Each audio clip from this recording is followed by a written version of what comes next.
For much of the 1980s, Franklyn Stephenson was regarded by county cricket watchers as one of the game's finest all-rounders, a genuine pace bowler capable of smashing hundreds lower down the order. His loppy slower ball would revolutionize bowling, especially in one-day cricket. But 2 tours of apartheid South Africa as part of the rebel team meant that he was never considered for West Indies selection. He now coaches the next generation of hopefuls. Let's watch this exclusive interview. Mr. Franklyn, obviously when you retired in 1994, West Indies were still the kings of Test cricket. How do you explain what's happened since? I say that it goes back a little bit further than that. It actually started in the early 90s, the slide in West Indies cricket. And that was when the West Indies made a decision to ban a team that went to South Africa in 1983 and 84 for life. And without having anything to give anybody, and even at that time the West Indies had no A team, B team or C team. And even if you played for Barbados and played all the matches, you couldn't even buy a full set of kit at that time either. And so to ban a group of players that went to South Africa by invitation, and you're banning them for life, you're playing God and you're taking people's lives out of the way. And cricket, you know, when you nudge a ball into the offside and decide it's 2, but you're going to run 1, what happens after that? Cricket has got its own laws and, you know, the comeuppance in cricket, that's it. But that's what happened to West Indies cricket, in that it's going through a blight. And it actually started in 83, 84 when they banned that team for life. But it actually manifested itself in the early 90s when the current team then started to retire. And it's amazing that you can have a team that was so high at the top, a nation like Barbados, for instance, that beat more Test teams than any other first-class team in the world, and you can fall from the top to the bottom, not only so quickly, but then you can continue to slide for so long, and that wherever you turn, it's just another dead end. And so you're sitting now and seeing some youngsters behind me, and we haven't just started. Yes, they're young, but their predecessors, even the lads at 19 years old now who is not qualifying for England and in the national team and Barbados team, which I'm sadly disappointed about, because with our small area here, I cannot play competitive matches at the oldest level and be sort of relaxed in a sense. And so the kids have got to go, first of all, to the national ground to get, I wouldn't say indoctrinated, to get almost like threatened that that's what you think you know, but this is what we teach here. And so you're trying to show somebody something new when my teams hardly ever get beaten, you know, and that's what they're learning. So we've got a chance, and hopefully these guys can pretty much get together and run West Indies cricket in the short, not too distant future. But like I said, the slide started in the early 90s, and I think they need to come again and look and apologize for what they do to the players at that time. Now about me, I had a calling where I believe that cricket helped me as a young man growing up in a little village not far away from here, and it showed me the world.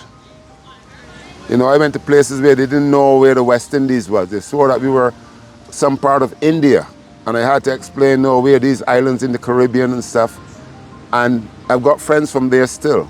But those avenues are slowly being derided by what's happening to West Indies cricket. So I'm here standing firm to say that this is the second academy that I've physically built, the third one that I enacted, and we've been here for 13 years. And with no help from the local administration, we are surging forward. And I've got some very happy young men to play their sports, and I'm hoping that, you know, obviously just got to continue. I don't have to hope. I know that it's going to be something positive coming out of this. Yeah. Mr. Franklyn, the present-day players always say that the comparisons with the past don't help. But is there enough knowledge transfer taking place between previous generations and the current players? Not in the Caribbean, because our kids don't learn by listening and trying to do what's told to them. Yeah, we get a lot of that done in the classrooms, but I've found that our sport, and remember, we ruled the world of cricket before we probably even had television. You know, 1 guy, 2 guys are batting and showed us how you bat, and by the next day, there are augmentations to that batting style, and so we had individuals that showed not only their individuality, but they showed strength and prominence that the world wanted to copy. But now we're being asked to copy that from manuals and coaching manuals, and our kids don't learn like that. I'm sorry, but not that they're poor sportsmen or poor athletes. It's the administration that has to find ways to get the kids to show the best that they have. And our coaching methods right now are not adhering to that. And that's why we have kids getting to the under 19 level, and then they are struggling. And when they walk into, I think we need some basketball right now. This is what I was saying, go out there and show me what you got, or back yourself. You know, get all this coaching isms out of your head, because we've got young coaches now coming just out of retirement, and early retirement too, because they haven't succeeded really in lifting any standards, but now they're implementing to the kids and directing the kids that this is the way they must play. And unfortunately, the kids are trying to do it because these young coaches, they are the gateway now to being selected for the national teams, and so we've got that impasse where there's a step backwards. So we're still hoping, and I want the administration to recognize that the fault lies with them first and foremost, and let's augment those methods of coaching and bringing the cricket forward, and let's see some young men expressing themselves out there more naturally, and let the world see what we can do again. Would you say that the West Indies currently picked the strongest possible test side, or is selection heavily influenced by T20 contracts? Double-sworded question in a sense, double-sided sword question, because I was in the box yesterday with the West Indies management, the president and the new director, and that's exactly what they've cited, and it's a fact. If you've not got Nicholas Puran playing, that he's off playing for somebody else, you wonder what's really relevant. Yes, you've got to come up with some standards. I believe that to get those standards back, I know that there was a state where Kerry Packer came in and he said, look at all these hundreds of thousands of people watching cricket every year, the players not being paid enough, and I know that was a bit of upheaval then. Right now, the dear game of test cricket cannot compete with the fast-paced T20. But T20 is still cricket, it's still drawing off the formats and still drawing off the trademark game of cricket. So they owe something to the actual game of cricket. And I think that they should be paying back out of their major haul, that they should be paying back towards the basic format of cricket to make sure that that survives. But yes, you're going to have more T20 cricket coming up, more and more. Is it going to drown Test cricket out? It'll be the saddest thing in the world that if that happens, because this T20 is just hit and miss. It's going to be becoming more and more like baseball. And when you see these guys come to play Test cricket, then you see the real struggles that they're not really proper cricketers in a sense. So how are you going to balance that? And then for your country, if your country is not paying you as much as a franchise down the road, you got to then decide whether you are a native with a proud heritage, or if you're a mercenary. But then again, who's going to stop the flow of money? Who's going to say to a young man that no, you can't go and earn that amount of money because it's not really meaningful. You got to come and play for your country because we love you. It hasn't worked in the past. We got too many ex-players walking around without jobs and without proper livelihoods, you know. So I think that they should spend more time looking to do that than to try to dictate how the kids play when they come in. And more about the young men and how the cricket is played. And whatever format that they're playing, I love it in the sense that I think when I played even 4-day cricket, it was concerned that it said it was almost like a one-day game, because if the ball was there to be hit, it had to go. And you know, you put your efforts in the field as well, and I hope that cricket continues to do that. But there will be challenges to the natural formats of the game, because the T20 format is going to be, the faster formats are going to be in more and more demand.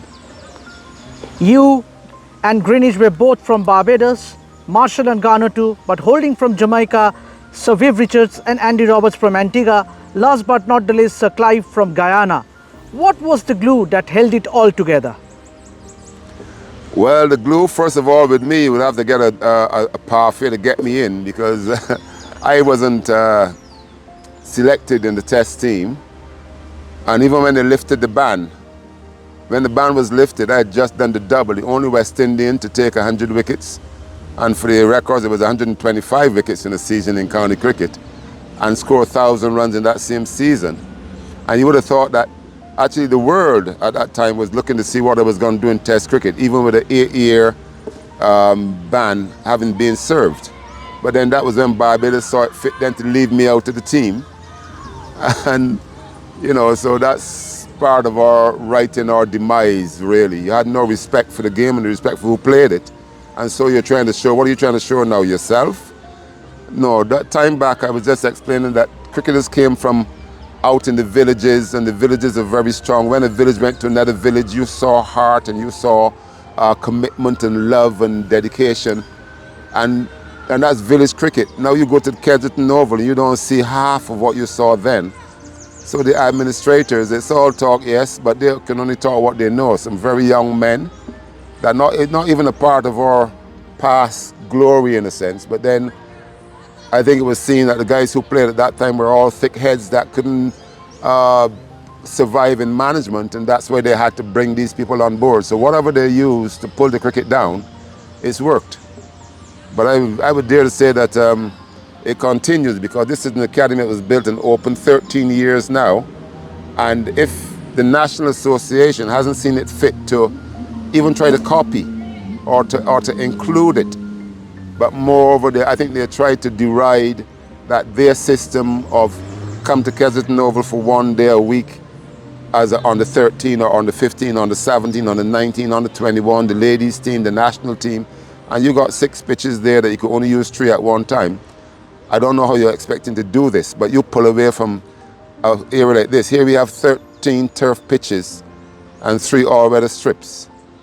And, you know, to take away from that, to say that you got to come and spend time down there with their young coaches just to be certified to play, you're not respecting the game yet again. I've got to speak clearly and honestly. There's no time for the rest, because, like I said, this started in the early 90s, and everything that they've tried has gone south, but they still continue that they are putting in long-term plans, and they're looking for templates, and they're using the same people. And so I'll put my trust in the kids that they're learning something that they love, and then we can continue to go. But the glue got dissipated a long time ago with management techniques and theories. Mr. Franklyn, could you please tell us about 2 or 3 talents to watch out for in red ball cricket? A little while ago, I could tell you that I had a young man here called Jacob Bethel, and he was an absolute revelation. Little white boy from Barbados. And right now, I recognize that Jacob is more a fielder at Warwickshire. And that really hurts me. I thought that he was doing well, but people don't understand the youth and fickle mentalities. And, you know, I don't understand you can take a youngster from the Franklyn Stephenson Academy and take him to Kensington Oval to work with some very young coaches there and consider that he is making a step forward. So the talents I recognize here, I don't know how far they go. I recognize some talents that are not going forward because I blame the hurdles that they've met. So I can't say, I'm sorry. I see a lot of talented young men, but there are too many blocks in their way to say they're going to go any further forward in cricket. So I'll keep working with them here and hope. Finally, can West Indies cricket turn things around? What are the factors in your favor? The factors in our favor is that Barbados is still blessed, and the Caribbean is still blessed with about 95% sunshine around the year, and so we got 12 months of summer. And given an opportunity, one youngster came to me this morning. We had 25 of the kids of our, well, more than 25, but 25 went with the academy and the others went with the schools. So probably about 40, 45 of our boys were at the cricket yesterday to see that dismal performance by the West Indies. And my first comment this morning, a youngster was smashing the ball. He said, "Sir, that inspired me. I'm inspired from yesterday because I'm gonna." So whatever he saw was an inspiration. I'm very, very happy with that, right? But we still have 12 months of summer. We've still got some very energetic and energized young men as our kids and so on, and hopefully we can find a way to allow them out as we were allowed out in the past. Although today it's not being allowed out, the parents have got to get you to the venues because they are distant and few. these days. And so it's not as spontaneous as it was when I was a kid. But that's what we got in our favor, and that we still got good weather and good young, energized young batsmen. And maybe they would, like me, see a dismal performance by the West Indies, although mine, when I saw it, was 1975, and Australia hammered the lights out of the West Indies with some serious fast bowling, and I was really inspired at that time. I was about 16 years old, and I remember telling myself, say, I'm gonna bowl faster and faster, because I'm gonna make Australia pay for what they're doing to the West Indies right now. Well, I never got a chance to play Australia in a test match, but I think I did make my debut for Tasmania, and I think that they know what I could do, and I think the respect is still there, you know. So we still got some bright lights, but I'm sorry that it's meeting a bit of a cloud when it gets any higher up, and if they cannot respect that and recognize it, it's going to take longer than we ever envisaged for the West Indies to come back.